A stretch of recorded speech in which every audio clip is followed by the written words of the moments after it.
Hello বন্ধুরা, সবাই কেমন আছো? আশা করি সবাই ভালো আছো। তো আজকে অনেকটা দিনই পর আবার নতুন করে ভিডিও নিয়ে চলে আসলাম।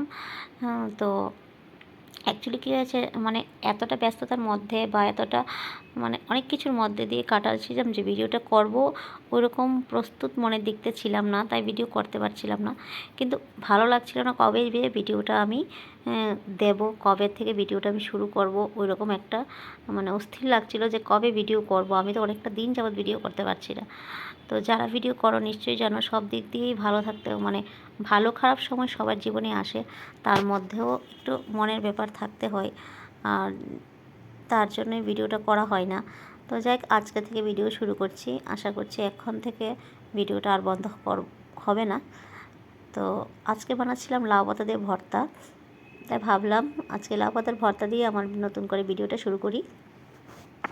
তো অনেকে কি করে এটা তেল ছাড়াই করে, আমি তেল এরকম কোনো তেল দিইনি। হালকা একটু সরিষার তেল আমি কড়াইতে লাগিয়ে রেখেছিলাম, কারণ যখন আমি এটাকে বাটবো তখন বাটার মধ্যে যে কাঁচা সরিষার তেলের গন্ধটা আসে আমার খুব ভালো লাগে।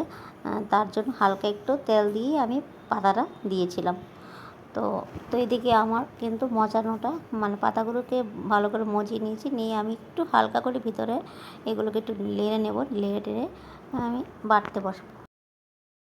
তো নামিয়ে ফেলেছি, নামিয়ে আমি কয়েকটা শুকনো লঙ্কা ভেজে নিয়েছিলাম। শুকনো লঙ্কার সঙ্গে এটা ভালো করে বেটে নেবে, বেটে নিলে ভর্তাটার একদম রেডি। যখন মুখে রুচি আসে না, যখন ভালো লাগে না কিছু খেতেই, যেমন আমার কয়েকটা দিন ধরে জ্বর ছিল, তো মুখে খাওয়ার কোনো রুচি ছিল না, তার জন্য এটা করেছি। তো এটা দিয়ে গরম ভাত দিয়ে যদি খাও না, খুব দারুণ লাগে খেতে। যারা খাওনি নিশ্চয়ই একবার খেয়ে দেখবে, খেতে খুবই ভালো লাগে।